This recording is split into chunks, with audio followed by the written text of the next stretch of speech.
Shalom, selamat pagi, selamat bergabung kembali dengan Menara Doa Pagi setiap jam 5 pagi. Mari kita cari Tuhan lebih dahulu, maka Tuhan akan menambahkan segalanya. Mari kita siapkan hati dan waktu kita datang kepada Tuhan Yesus. Mari kita berdoa. Bapa di surga, dalam nama Tuhan Yesus, terima kasih buat tayangan ini. Tuhan terus berkarya, memberkati dan memakai kami semua tim yang ada. Tuhan kuduskan, Tuhan urapi, Tuhan layakkan untuk kemuliaan bagi nama Tuhan. Dan jadikan tayangan ini berkat bagi yang menyaksikan, dikuatkan, disembuhkan, dipulihkan, disegarkan. Karena dalam hadirat Tuhan ada pemulihan, ada kesembuhan, ada mujizat, ada berkat kebaikan.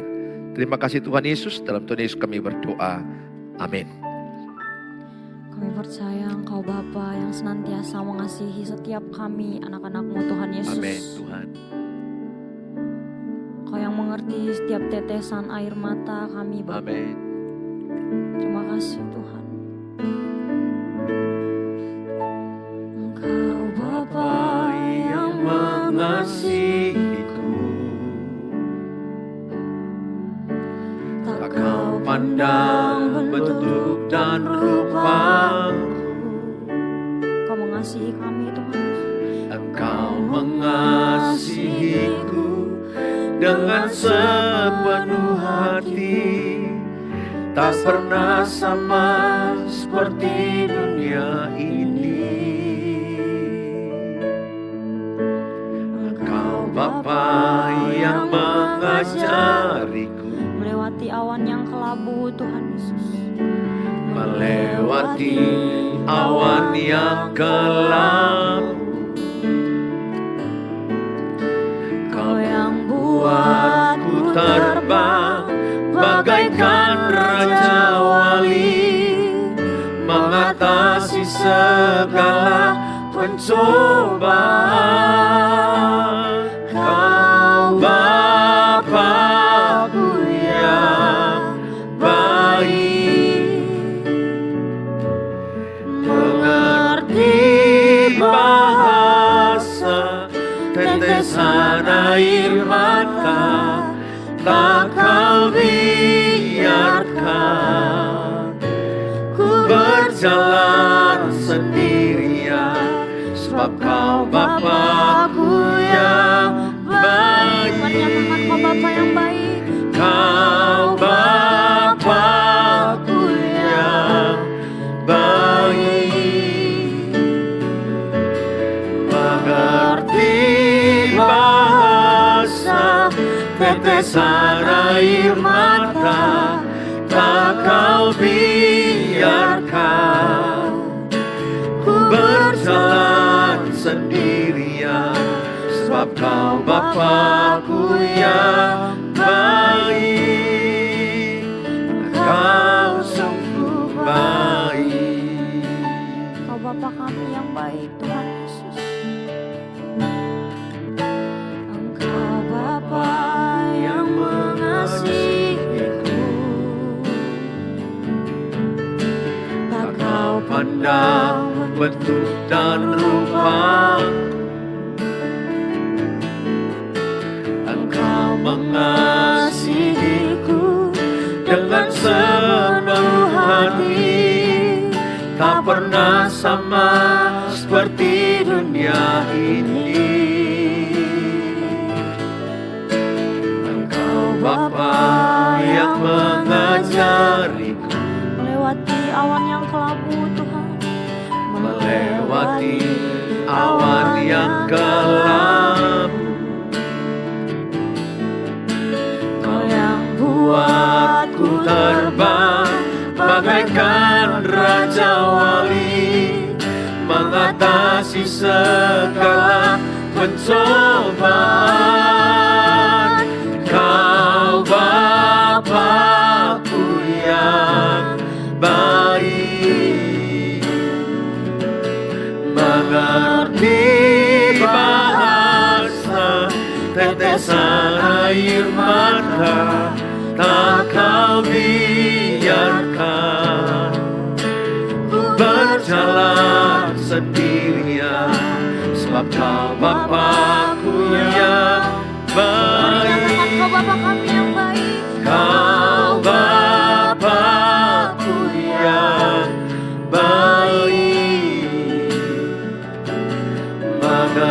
di bahasa tetesan air mata tak kau biarkan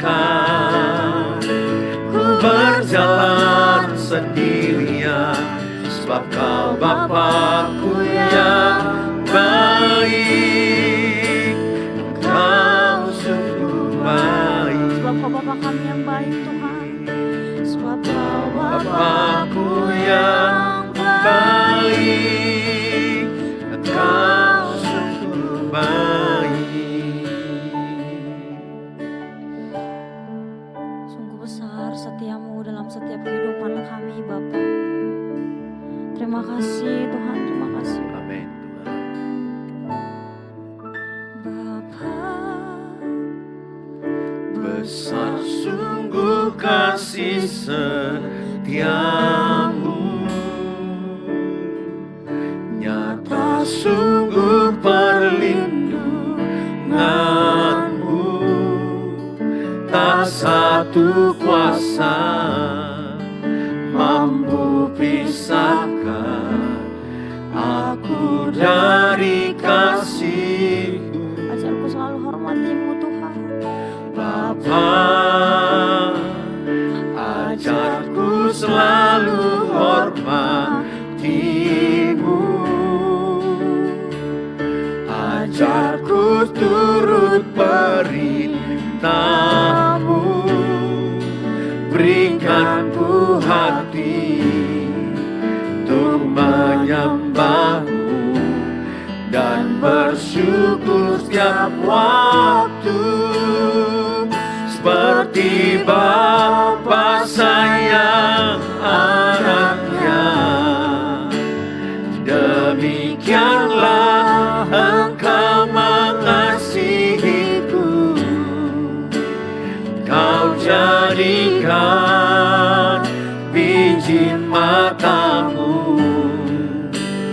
Kau berikan semua yang ada padamu, seperti Bapa sayang anaknya,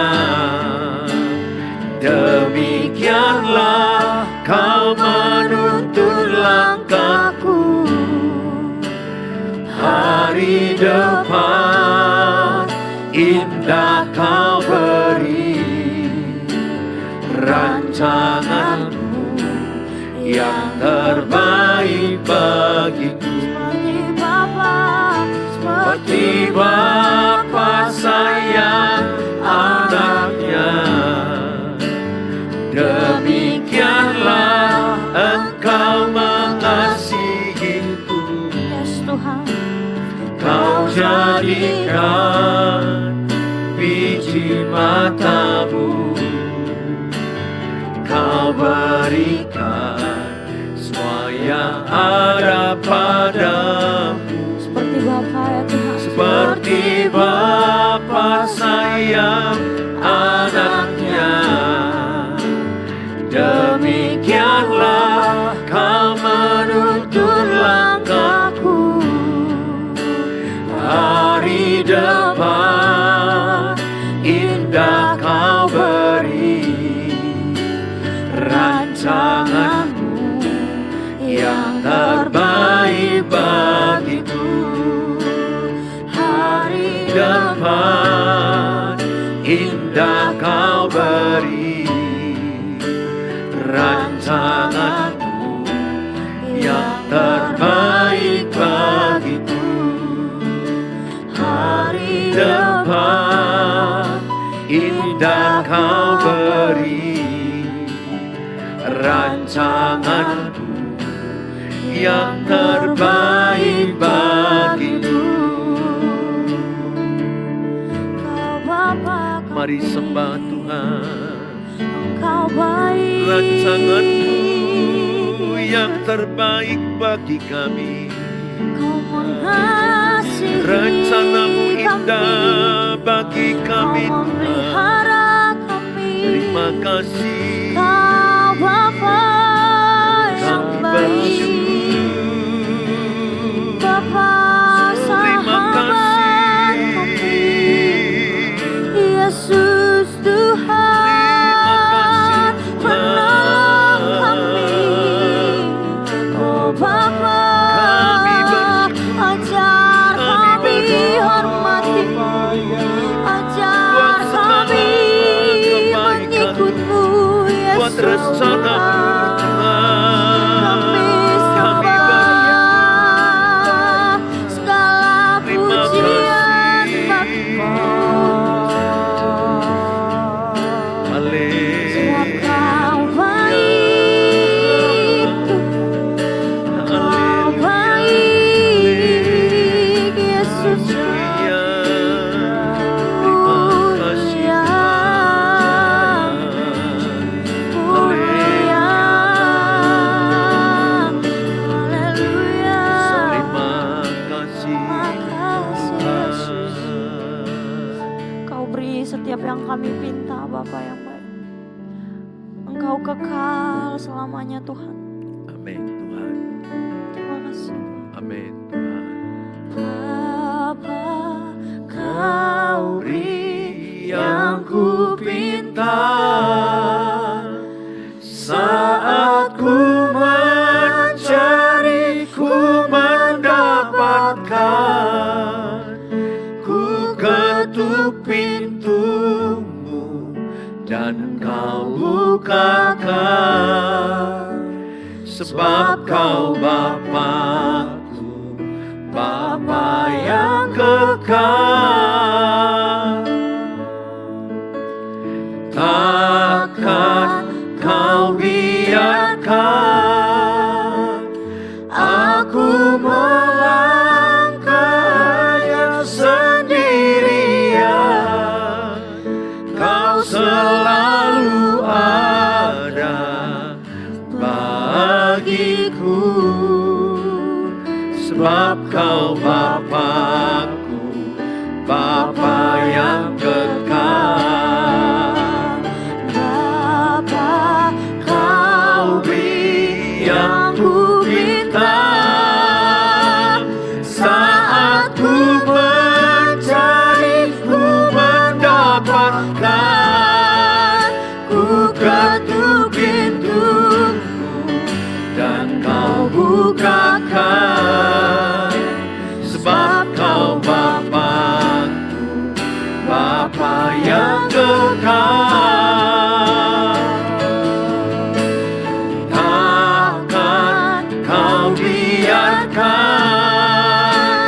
aku melangkah hanya sendirian. Kau selalu ada bagiku. Sebab Kau Bapa-Ku, Bapa yang Kau selalu ada kekal. Tuhan. Kau selalu ada bagiku. Sebab Kau Bapa-Ku, Bapa yang kekal. Kau selalu ada bagiku. Sebab Kau Bapa-Ku, Bapa yang kekal. Mari kita bersatu dalam doa. Bapa di sorga, dalam nama Tuhan Yesus, kami siapkan hati kami diberkati dengan firman Allah. Berbicaralah Tuhan, oleh kuasa Tuhan dan roh Tuhan, menghidupkan firman Allah. Sehingga kami semua memahaminya dan menjadi pelaku firman Allah. Dalam Tuhan Yesus kami berdoa, amin. Amin. Shalom Bapak Ibu yang saya kasihi. Hari ini kita diberkati dengan tema, di hadirat Tuhan ada pemulihan. Di hadirat Tuhan ada pemulihan. Apa arti di hadirat Tuhan? Artinya adalah kehadiran Tuhan akan memulihkan keadaanmu. Yang lemah dikuatkan, yang susah dihiburkan, yang sakit bisa disembuhkan. Hadirat Tuhan menggambarkan kehadirannya nyata dalam hidup kita. Jadi ketika kita menyembah seperti tadi, kita merasakan kehadiran Tuhan nyata dalam diri kita. Ketika beribadah di gereja, beribadah di kumpulan-kumpulan, ketika kita berdoa, berdoalah sungguh-sungguh. merasakan Tuhan hadir di tengah-tengah ibadah kita. Saat saudara merasakan kehadiran Tuhan dalam hatimu, maka engkau dikuatkan. Kadangkala kita nggak tahu bagaimana cara Tuhan menguatkan kita. Kita kadang nggak tahu bagaimana cara Tuhan memberi kita kesembuhan. Tetapi itu adalah bagian Tuhan. Itu adalah pekerjaan Tuhan. Yang penting imani. Kehadirannya itu memulihkan. Alkitab mengatakan setiap orang yang berjumpa dengan Tuhan ada kebaikan bagi dia. Orang yang kusta ditahirkan. Orang yang buta dicalikan. Bahkan orang yang mati bisa dibangkitkan. Ada banyak kisah-kisah di Alkitab. Kebaikan-kebaikan yang diterima orang saat orang itu berjumpa dengan Tuhan. Allah kita itu roh. Roh Tuhan ada dalam hatiku. Roh Tuhan ada dalam hati saudara. Sehingga yang paling penting ketika beribadah, ketika berdoa, ketika menyembah, kita fokus kepada Tuhan yang roh ada di hati kita. Tuhan itu tidak jauh dari kita. Tuhan itu ada dalam dirimu, ada dalam diri saya. Alkitab berkata, tubuh kita adalah bait suci Allah. Bait roh Allah yang hidup ada dalam diri kita. Hanya sering sekali kita kurang sadar adanya Tuhan dalam diri kita. Maka kita katakan berkata, aku ini kesepian, aku ini kesendirian, aku menghadapi sendiri. Sesungguhnya saudara dan saya tidak pernah sendiri menghadapi masalah. Kita aja kurang sadar, kita kurang peka bahwa Tuhan ada bersama dengan saya. Ingat dia berkata, dia adalah Allah Immanuel, Allah yang menyertai kita. Ibrani 13 ayat 5 berkata, sekali-kali aku tidak pernah membiarkan engkau, sekali-kali aku tidak pernah meninggalkan engkau.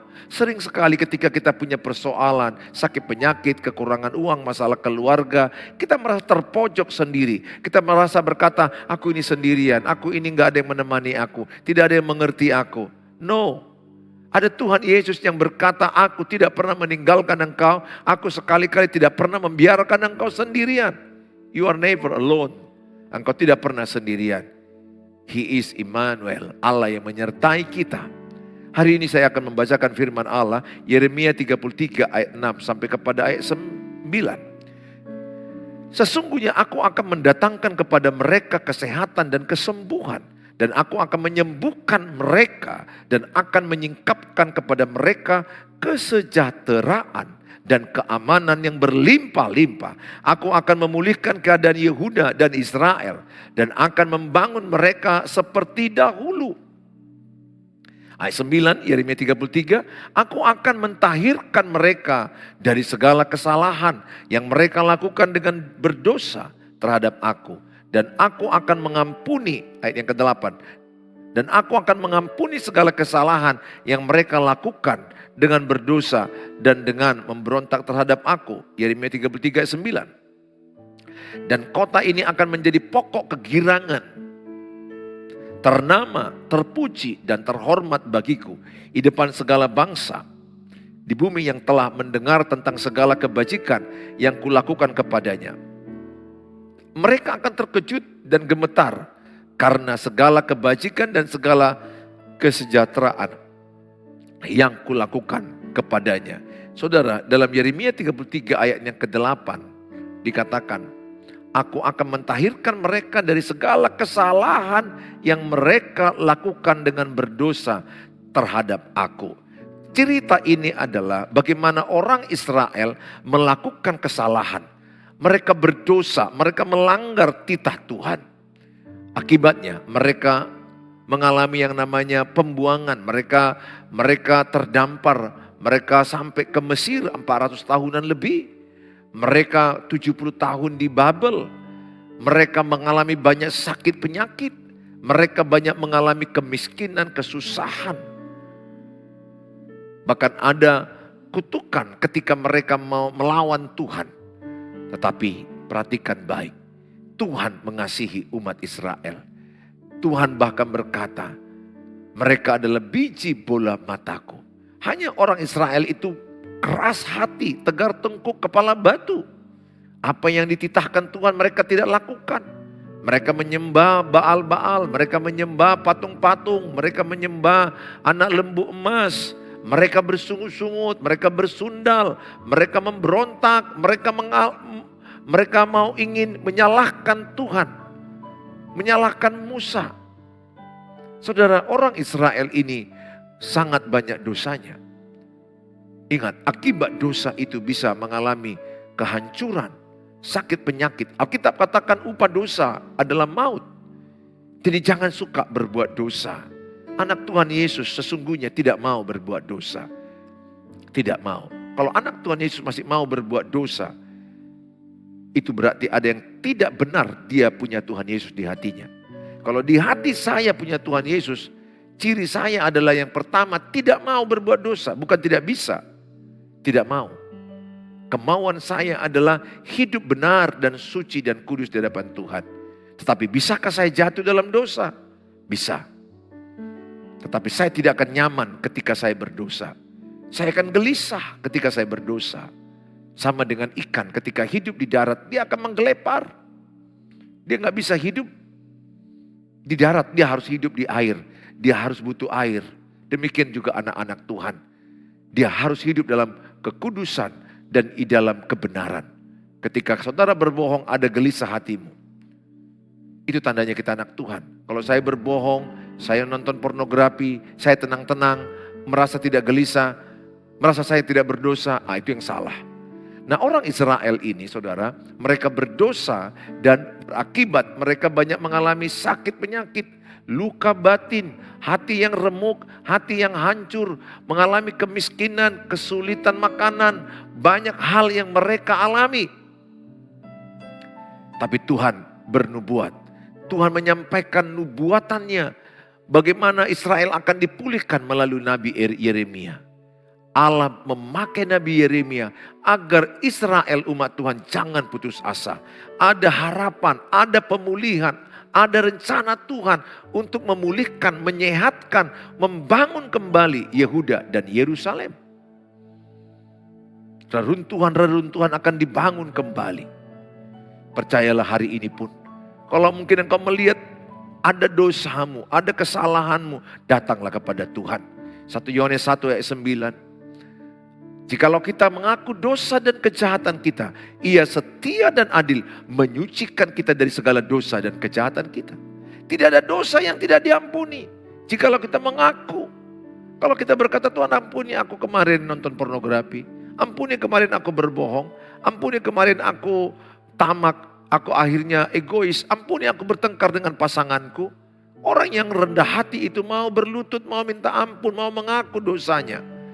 Ingat Alkitab katakan dalam kitab Yesaya, bukan kurang panjang tangan Tuhan menolong kita, bukan kurang lebar telinga Tuhan mendengarkan doa kita. Pemisah antara kita dengan Tuhan adalah dosa dan kejahatan kita. Mari kita tidak berbuat dosa lagi. Mari kita mengaku dosa kita. Maka setiap hari penting ada pengakuan dosa kalau ada dosa yang kita lakukan. Karena kita bukan manusia yang sempurna. Kita tinggal di dunia yang tidak sempurna. Kadang kita tidak sadar atau kita sadar melakukan dosa, akuilah dan tinggalkanlah dosa itu. Saudara, ketika di hadirat Tuhan, Tuhan membawa Israel untuk dipulihkan. Apa yang terjadi di hadirat Tuhan? Ketika kita menyembah Tuhan, ketika datang kita beribadah, ketika kita saat teduh, ketika kita mendengarkan pujian penyembahan, ikut dalam pujian penyembahan, kita merasakan hadirat Tuhan. Hadirat Tuhan adalah kehadiran Tuhan bisa kita rasakan. Kalau zaman dulu Tuhan bisa menunjukkan diri lewat tiang awan, tiang api. Lewat cahaya untuk Saulus jadi Paulus. Lewat api yang menyala tapi semak tidak terbakar kepada Musa. Banyak penglihatan-penglihatan Allah bisa berwujud apa saja. Tapi kalau sekarang Tuhan tetap bisa lakukan dengan cara Dia. Tapi yang benar adalah Tuhan adalah roh. Roh Tuhan itu ada dalam diri saya. Ada dalam diri saudara. Ketika orang masuk dalam hadirat Tuhan, apa yang terjadi? Kesembuhan luka batin. Kesembuhan luka batin. Tulis dalam kolom, saya disembuhkan di dalam hadirat Tuhan. Tulis dalam kolom, saya disembuhkan di dalam hadirat Tuhan. Yeremia 33 ayat 3. Berserulah kepadaku, maka aku akan menjawab engkau dan akan memberitahukan kepadamu hal-hal yang besar dan yang tidak terpahami, yakni hal-hal yang tidak kau ketahui. Jadi ketika engkau mengalami banyak situasi yang tidak baik, tidak enak dalam dirimu, berserulah kepada Tuhan. Datanglah kepada Tuhan. Berlututlah, datanglah kepada Tuhan. Percayalah, ketika ibu dan bapak datang kepada Tuhan, ayat ini berkata, Tuhan akan memberitahukan kepadamu apa yang tidak kau pahami. Tuhan akan menerangkan langkah-langkah apa yang akan kau lakukan. Saya sering mengalami itu ketika saya mengalami ketidaktahuan apa yang saya lakukan. Ketidakmengertian apa yang harus dilakukan gereja ini. Yayasan yang saya pimpin. Orang keluarga saya terpuruk. Saya pertama datang kepada Tuhan. Setiap datang kepada Tuhan. Di hadirat Tuhan ada kekuatan. Ada tuntunan. Ada tuntunan. Ada hikmat. Ada solusi. Maka datanglah ke hadirat Tuhan Bapak Ibu. Datanglah ke hadirat Tuhan. Apa yang tidak kau mengerti di hadirat Tuhan akan engkau mengerti. Banyak persoalan memang kita nggak paham. Tapi masuk hadirat Tuhan, Tuhan tuntun kita selangkah demi selangkah. Ayat yang ke-6 dikatakan Yeremia 33. Sesungguhnya aku akan mendatangkan kepada mereka kesehatan dan kesembuhan. Dan aku akan menyembuhkan mereka. Dan akan menyingkapkan kepada mereka kesejahteraan dan keamanan yang berlimpah-limpah. Tuhan memulihkan kembali Yerusalem dan Yehuda. Tuhan memulihkan kembali yang berantakan, yang kacau. Begitu juga saudaraku, ketika kita datang kepada Tuhan, akan ada kekuatan Tuhan. Makanya cari dahulu kerajaan Allah dan kebenarannya. Tuhan akan tambahkan sekaliannya pada kita. Memang ada kalanya gak langsung instan, gak langsung dikasih Tuhan jawaban. Tapi Tuhan berkata Pengkhotbah 3:11, indah pada waktunya. Kalau saya melihat bagaimana Musa mengangkat tangan, Israel menang. Musa capek, tangannya letih, turun, Israel kalah di lembah. Yang dipimpin oleh Yosua muridnya. Bagi saya, sepanjang kita angkat tangan, sepanjang kita berdoa, kemenangan di pihakmu.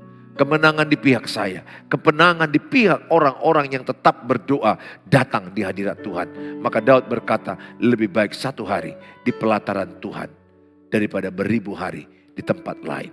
Di pelataran Tuhan itu ada hadiratnya, ada kekuatan, ada hikmat, ada tuntunan, ada solusi.